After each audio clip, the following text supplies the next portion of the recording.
Assalamu alaikum everyone. Today we are gonna to learn about the topic that is cardiovascular system. So, before proceeding towards the topic, we should know that what is cardiovascular system. So cardiovascular system is basically in this we basically study about the heart's functions and physiology and about the structure, that how many chambers, valves it contain, how many layers heart have. These all things we study in cardiovascular system. As I have noticed that many students were facing a lot of problems, like उनको problems हो रही हैं कि उनको समझ में नहीं आ रहा है, because I know it's too much hard for them because it contains some difficult terminologies और confusion हो जाता है hard समझने में, पढ़ने में. तो that's why मैं बहुत बहुत बहुत easy करके आपको अपना best दूंगी समझाने के लिए, and I hope that will help you. So let's proceed. Here I have drawn a easiest diagram of the heart as you can see in the picture. So मैंने यहाँ पे बहुत सिंपल करके डायग्राम बनाई है हार्ट की. आप लोग जिस तरह से देख सकते हो कि मैंने यहाँ पे राइट वेंट्रिकल और right atrium, right ventricle and left atrium और लेफ्ट वेंट्रिकल को डिस्क्राइब किया है बहुत इजी वे में. एज यू नो हार्ट की शेप बिल्कुल भी ऐसी नहीं होती है, सबको पता है, लेकिन मैंने जस्ट एक पिक्चर बनाई है जो कि इमेजिनरी पिक्चर है समझने के लिए, ताकि आप लोगों को इजी हो सके हार्ट का कॉन्सेप्ट अपने दिमाग में समझाने के. ठीक है, तो ये वाली साइड जो आपको नजर आ रही है this is the right side of the heart, और जो ये साइड आपको नजर आ रही है this is the left side of the heart. ठीक है, अच्छा ये आपका, जब ये राइट साइड है तो ये आपका क्या होगा, राइट एट्रियम. हमेशा याद रखिएगा कि जो अपर पार्ट होता है वो एट्रियम होता है, जो लोअर पार्ट होता है वो वेंट्रिकल होता है. हम सब लोग इसी में ज़्यादा कंफ्यूज हो जाते हैं कि भाई एट्रियम कौन सा है, वेंट्रिकल कौन सा है, वेंट्रिकल ऊपर है या एट्रियम नीचे है. तो इसका सबसे आसान तरीका ये है कि हम सबको ABCD आती है. ABCD में पहला वर्ड होता है A और देन आता है हमारे पास V. तो आप लोग जो है ऐसे याद कर सकते हो कि भाई पहले ए है और पहले अपर पार्ट आता है, क्योंकि हम हर चीज़ बायो में या कुछ भी हम पढ़ रहे हैं उसमें हम हेड टू टो जाते हैं. तो अगर पहले ए आता है तो ए ही ऊपर आएगा, दैट मीन्स कि हार्ट का अपर पार्ट एट्रियम का है. ठीक है, तो इस तरह से आप लोग याद कर सकते हो कि ए पहले आता है मतलब एट्रियम पहले आएगा, वी बाद में आता है तो वेंट्रिकल बाद में आएगा मतलब नीचे आएगा. इस तरह से आप लोग निशानी लगा सकते हो याद करने की. I know it's very lame but you can do this. ठीक है, so this is right atrium. अब ये वाला साइड अगर हमारे पास लेफ्ट का है तो ऑब्वियसली सी बात है कि ये हमारे पास होगा लेफ्ट एट्रियम. ठीक है, नीचे दिस इज राइट, सो ये हमारे पास होगा right ventricle and that would be left ventricle. Hope so यहाँ तक कोई प्रॉब्लम ना हुई हो, यहाँ तक आपको डिस्टिंग्विशिंग आसान हो जाएगी. ठीक है, अब हमें पता चल गया कि हमने जब मेजरमेंट कर दी कि भाई एक राइट होता है एक लेफ्ट होता है, मतलब एक राइट एट्रियम है एक लेफ्ट एट्रियम है, एक राइट वेंट्रिकल है और एक लेफ्ट वेंट्रिकल है. इस हिसाब से अगर हम काउंटिंग करें तो there are 2 atriums and there are 2 ventricles in heart. ठीक है, 2 हो गए, राइट लेफ्ट 2, राइट लेफ्ट 2, तो 2 एट्रियम्स एंड 2 वेंट्रिकल. ठीक है, ये कॉन्सेप्ट क्लियर हो गया. ऊपर वाला एट्रियम नीचे वाला वेंट्रिकल, और 2 एट्रियम होते हैं और 2 वेंट्रिकल होते हैं. नाउ हम अगर आगे प्रोसीड करें तो हमारे पास क्या होता है कि जो एक सेप्टम नाम की चीज़ होती है, दैट इज क्या होता है कि septum between 2 arterial called inter arterial septum. अब सब यही पूछेंगे कि व्हाट इज सेप्टम. तो अब हम सबसे पहले हमने बताया कि हम सेप्टम पढ़ते हैं, तो बिफोर लाइक प्रोसीडिंग टूवर्ड्स हमें ये पता होना चाहिए कि सेप्टम आखिर होता क्या है.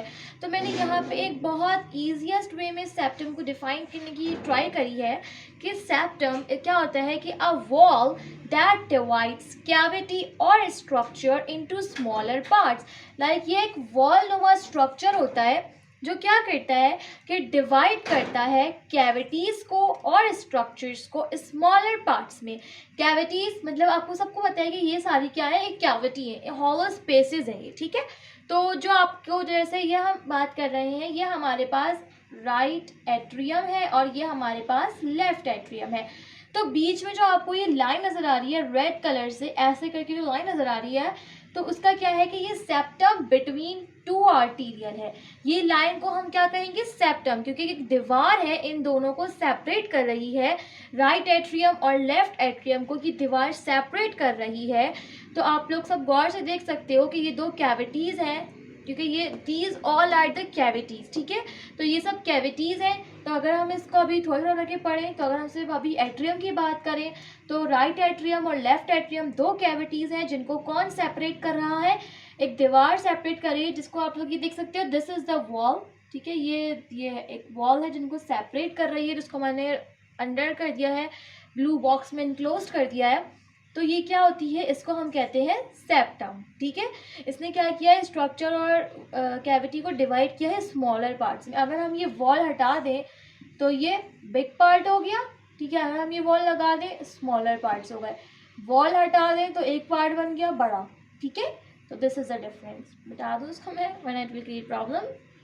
तो अब हम ये जानते हैं कि भाई कितने तरह के सेप्टम्स हमारी हार्ट के अंदर होते हैं।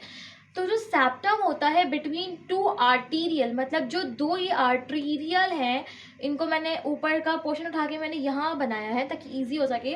तो जो इन दो आर्टीरियल को बीच में जो सेप्टम डिवाइड कर रहा है, जो बिटवीन में सेप्टम मौजूद है, उस सेप्टम को कहते हैं इंटर आर्टीरियल सेप्टम, ठीक है। Inter arterial septum, arterial septum क्यों, क्योंकि आर्टरीज का सेप्टम है, ठीक है। अच्छा, नीचे वाला पार्ट वेंट्रिकल में आता है, तो ये मैंने वेंट्रिकल बनाया है, इन दोनों को ज्वाइन करेंगे तो ये ऐसा ही बन जाएगा, ठीक है। तो जो वेंट्रिकल है, this is your right ventricle and this is your left ventricle. तो जो राइट वेंट्रिकल और लेफ्ट वेंट्रिकल को सेप्टम डिवाइड कर रहा है, उस सेप्टम को क्या कहते हैं, इंटरवेंट्रिक्यूलर सेप्टम। वेंट्रिकुलर सेप्टम क्यों कह रहे हैं, क्योंकि दो वेंट्रिकल्स को कर रहा है। होप सो यहाँ तक किसी को कोई प्रॉब्लम नहीं होगी। If you have any problem you can ask me in the comment section obviously. Okay, so now let's proceed further कि अब हम अगर इसको होल हार्ट को अगर हम समझें, या आप लोग इसको ना एज अ हार्ट समझो, ठीक है, क्योंकि मैं अगर फुल बनाऊंगी तो वो सभी इस तरह से पढ़ाते, तो it will create problem for you guys. तो मैंने थोड़ा डिफरेंट करके पढ़ाने की कोशिश करी ताकि थोड़ा ईजी हो सके आप लोगों के लिए।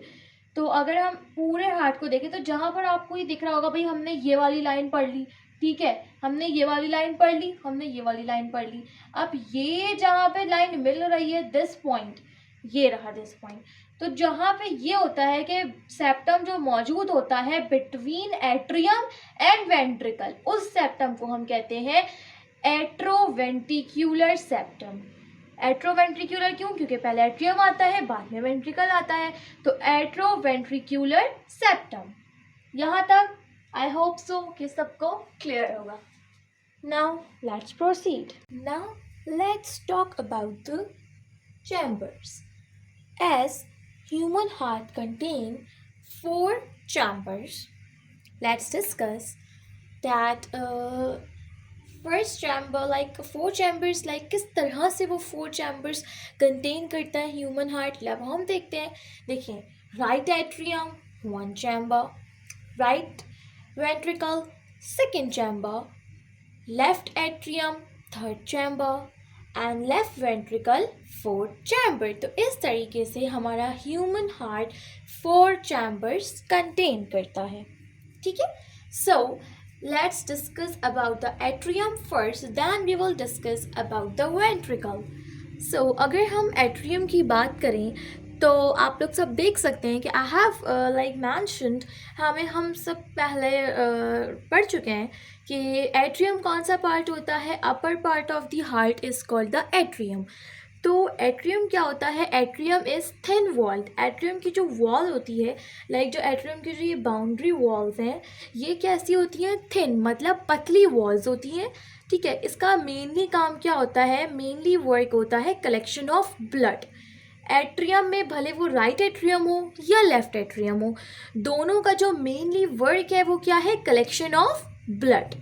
अच्छा, अब हम सबको ये पता होना चाहिए कि अगर हमारा हार्ट वर्क कर रहा है तो इसके पास ब्लड आ कहाँ से रहा है और किधर आ रहा है, जो पूरे हार्ट में ट्रेवल करता है, फिर वहाँ से लंग्स, फिर वहाँ से होल बॉडी, किस तरह से होता है।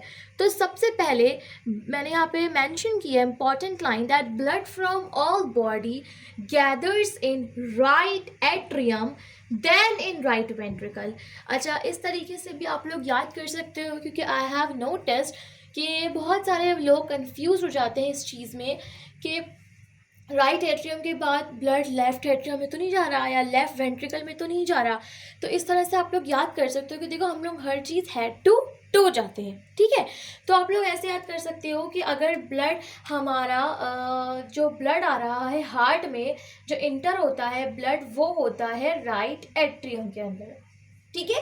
राइट एट्रियम के अंदर ब्लड इंटर होगा, ठीक है। राइट एट्रियम के बाद ब्लड जाएगा राइट वेंट्रिकल में। तो इस तरह से याद कर सकते हो कि सबसे पहले ब्लड जो है वो राइट वाला पूरा पाथ कंप्लीट करेगा, फिर वो लेफ्ट की तरफ मूव ऑन करेगा। ऐसा नहीं होगा कि वो राइट एट्रियम के बाद लेफ्ट एट्रियम में चले जाए, नो। पहले वो पूरा राइट साइड कवर करेगा, फिर लेफ्ट की तरफ जाएगा। मतलब राइट साइड कैसे कवर करेगा, पहले राइट एट्रियम, फिर राइट वेंट्रिकल, फिर वो लेफ्ट की तरफ प्रोसीड करेगा। राइट का काम खत्म, बस फिर लेफ्ट, ठीक है। पूरा पहले एक पोर्शन कंप्लीट होगा राइट का दोनों तरफ का, फिर हम जाएंगे लेफ्ट की तरफ, क्योंकि लोग कंफ्यूज हो जाते हैं कि यार राइट एट्रियम में तो चलो याद कर लिया हमने, अब राइट एट्रियम से लेफ्ट एट्रियम में जा रहा है, लेफ्ट वेंट्रिकल में जा रहा है, कहाँ जा रहा है। तो इस तरह से आप लोग याद कर सकते हो। इट्स अ शॉर्ट ट्रिक कि भाई पहले हम पूरा राइट वाला पाथ कवर करेंगे, फिर हम लेफ्ट वाले पाथ की तरफ जाएंगे, ठीक है। तो ब्लड इंटर होगा राइट एट्रियम में, ठीक है। और जो ब्लड राइट एट्रियम में इंटर होता है वो ब्लड होता है डीऑक्सीजनेटेड। कौन सा ब्लड होता है, डीऑक्सीजनेटेड। डीऑक्सीजनेटेड का मतलब होता है कि इस ब्लड के पास ऑक्सीजन नहीं होती, ठीक है। तो जो ब्लड हमारे राइट एट्रियम में इंटर होगा, अच्छा, जो ये डीऑक्सीजनेटेड ब्लड आ रहा है राइट एट्रियम के अंदर, ये आता है किन जगहों से और किसके ज़रिए आता है वो हम आगे डिस्कस करेंगे। पहले हम सिर्फ इतना काम समझ लेते हैं और इतना जहन में रखते हैं कि भाई डीऑक्सीजनेटेड ब्लड आ गया है राइट एट्रियम में, मतलब ब्लड आ चुका है हार्ट के पास, ठीक है। अब डीऑक्सीजनेटेड ब्लड जो राइट एट्रियम में आया है वो कहाँ जाएगा, वेरी गुड, राइट वेंट्रिकल में, ठीक है। तो मैंने यहाँ पे मेंशन भी कर दिया आप लोगों के लिए कि blood from all body gathers in right atrium then in right ventricle. Atrium का काम समझ आ गया कि भाई थिन वॉल होता है, मेनली इट्स मेनली वो क्या होता है, कलेक्शन ऑफ ब्लड। अब हम बात करते हैं वेंट्रिकल की। वेंट्रिकल क्या होता है, वेंट्रिकल होता है थिक वॉल। वो क्या है, थिन वॉल, ये है थिक वॉल। और मोर मस्क्यूलर, मतलब मोर मस्क्यूलर वॉल्स होती हैं इसकी। और इसकी वॉल्स जो होती हैं वो मस्क्यूलर होती हैं और बहुत ज़्यादा मोटी होती हैं, थिक होती हैं। और इसकी एक बात और है कि blood move to whole body from left ventricle, मतलब ये जो हमारा पार्ट है ना लेफ्ट वेंट्रिकल, यहाँ से ब्लड जाएगा पूरी बॉडी के अंदर, ठीक है।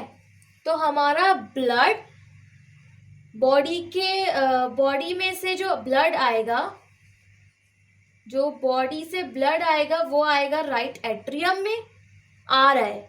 और बॉडी में जो ब्लड जाएगा वो जाएगा लेफ्ट वेंट्रिकल से। स्टार्ट हो रहा है राइट एट्रियम से, एंड होगा लेफ्ट वेंट्रिकल पे, ठीक है।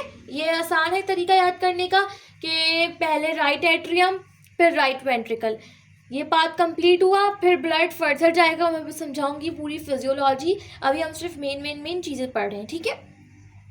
मतलब अभी आप लोग सिर्फ ये देखो कि बॉडी से ब्लड आया राइट एट्रियम में जो कि था डीऑक्सीजनेटेड, फिर राइट वेंट्रिकल में जब ब्लड आ गया तो यहाँ पे जो ब्लड था वो था ऑक्सीजनेटेड, ठीक है। ऑक्सीजनेटेड मतलब इस ब्लड के पास थी ऑक्सीजन। अब ये ऑक्सीजनेटेड कैसे हुआ, कहाँ गया, जहाँ पे इसको ऑक्सीजन मिली, वो हम फर्दर डिस्कस करेंगे आगे, ठीक है। तो अभी सिर्फ इतना याद रखना है कि ब्लड इंटर कहाँ पे हुआ, राइट एट्रियम में, बॉडी के जरिए डीऑक्सीजनेटेड ब्लड आया, राइट एट्रियम में इंटर हुआ, वहाँ से गया राइट वेंट्रिकल, ठीक है, यहाँ तक खत्म। उसके बाद ब्लड जो है बॉडी के अंदर कैसे जाएगा, राइट वेंट्रिकल के जरिए। राइट वेंट्रिकल पुश करेगा ब्लड को बॉडी पे, जो कि होगा ऑक्सीजनेटेड ब्लड, ठीक है। अच्छा, यहाँ पे मैंने एक रेशियो मेंशन किया है, थिकनेस रेशियो, कि जो थिकनेस रेशियो है वो बेसिकली वेंट्रिकल का है, कि जो लेफ्ट वेंट्रिकल होता है वो 3 टाइम्स मोर थिक होता है राइट वेंट्रिकल के। अब आप लोगों के जहन में आ रहा होगा कि भाई ऐसा क्यों होता है, तो इसका जवाब मैं ऑलरेडी पहले दे चुकी हूँ, बट इसको अभी दोबारा से रिपीट कर देती हूँ कि देखो, लेफ्ट वेंट्रिकल जो है ना वो क्या कर रहा है, वो ब्लड को पूरी बॉडी में पुश कर रहा है, ठीक है। बेसिकली आप सबको पता है कि ब्लड एक जगह होती है अओर्टा, वो मैं अभी समझाऊंगी आगे कि भाई ये क्या भला है, ये सब क्या है, we will discuss further. But aorta के जरिए तो जाता है, बट बेसिकली वो जा तो राइट वेंट्रिकल से रहा है ना, राइट वेंट्रिकल ही तो भेज रहा है अओर्टा में, फिर जो है वो फर्दर जा रहा है, ठीक है ना। तो अब राइट वेंट्रिकल बोल रही हूँ, लेफ्ट वेंट्रिकल, ठीक है ना। तो लेफ्ट वेंट्रिकल इसीलिए ज़्यादा मस्कुलर होती है, ज़्यादा थिक होती है, क्योंकि वो क्या करती है, वो ब्लड को पूरा आपकी बॉडी में भेजती है, ठीक है। राइट वेंट्रिकल ऐसा काम नहीं करती, राइट वेंट्रिकल बस उसको ऑक्सीजनेटेड होने के लिए लंग्स तक भेजती है। वो कैसे भेजती है, क्या करती है, वो मैं आपको अभी बताऊंगी, ठीक है। तो होप सो यहाँ तक सब कुछ क्लियर हो गया हो। If any curies you may ask. नहीं? Okay. Then we will meet in the next class.